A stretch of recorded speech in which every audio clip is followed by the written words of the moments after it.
देवा माझं लगीन होऊ दे. बरं देव म्हणला कसं नाही कसं बाबा दिली पाहिजे पोरगी. लग्न झालं परत देवा मला पोर होऊ दे. आता ती पण त्यांनीच द्यायचं का? मग तुम्ही करता काय? काम काय असतात तुम्हाला उद्योग? बरं बाबा देव म्हणला चला ह्याला पोरग पण देऊ द्या. पोरग दिलं. देवा हे नीटनीटकं निघून दे म्हणजे संस्कारिक निघून दे. संस्कारिक निघालं. परत देवा ह्याला पोरगी बघून दे. आपल्या मागण्या ह्याच बर मरेपर्यंत आपण फक्त मागतच असतो. मरेपर्यंत मागण्या आपल्या संपत नाहीत. कधीच संपत नाहीत मागण्या. संसारिक जीवाच्या मागण्या कधीच संपत नाहीत. बर मागाव काय ह्याची तरी अक्कल पाहिजे का नाही? ह्याची तरी अक्कल पाहिजे. काय मागितलं पाहिजे देवाला?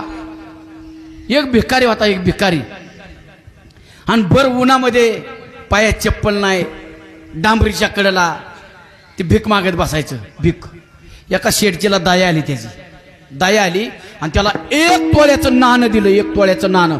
जा म्हणले की आयुष्याचं कल्याणच करतो तुझ्या. त्याने आता 1 तोळ्याचं नाणं घेतल्यावर त्याने भीक मागायचं थांबाव. अजिबात थांबला नाही. त्याने 1 तोळ्याचं नाणं एका पडक्या वाड्यात नेऊन पुरलं. परक्या वाड्यात नेऊन पुरलं आणि त्याला आता वाटलं आपल्याकडे मजबूत पैसा आलाय, आपल्याला आता काही लग्न करायला हरकत नाही. त्याने केली पोरगी बघायला सुरुवात. आता भिकारीने लग्न काढले म्हणल्यावर भिकाऱ्याला पोरगी कुणाची मिळणार? भिकाऱ्याचीच. लगेच पोरगी मिळाली की लगेच त्यांचं लग्न पण झालं. बरं भिकारी असल्यामुळे त्यांची पोरं पण पटापटा झाली.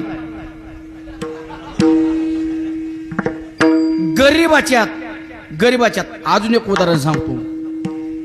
एक म्हातारी तिच्या घरात 7-8 नातवंड. तिची 7-8 8-10 नातवंड.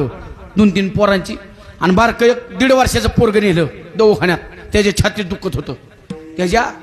दुखत होतं म्हणून दवाखान्यात नेलं. दवाखान्यात आणि डॉक्टर म्हणले ए डॉक्टर. आता ती आडाणीच होती. तिला आवाजावर बोलायचं तरी कळतं. ए डॉक्टर ह्याला बघ काय झालं या. डॉक्टरने तपासा घेतलं. डॉक्टरने बघितलं तपासून चेक केलं तर त्याच्या हृदयाला होल होतं. होल. त्या डॉक्टरने सांगितलं मावशी ह्याचं ऑपरेशन करावं लागेल. अरे कर की मग पटकीने म्हणली. ऑपरेशन तिला इडीला म्हणजे आडाणीला तिला काय काय अरे कर की म्हणली पटकीने. ती म्हणली अहो मावशी याला खर्च आहे. किती? 4 लाख रुपये खर्च आहे. 4 लाख? इकडे दे त्याला. इकडे दे. मरून मेलं तर पुढच्या वर्षी दुसरा होईल.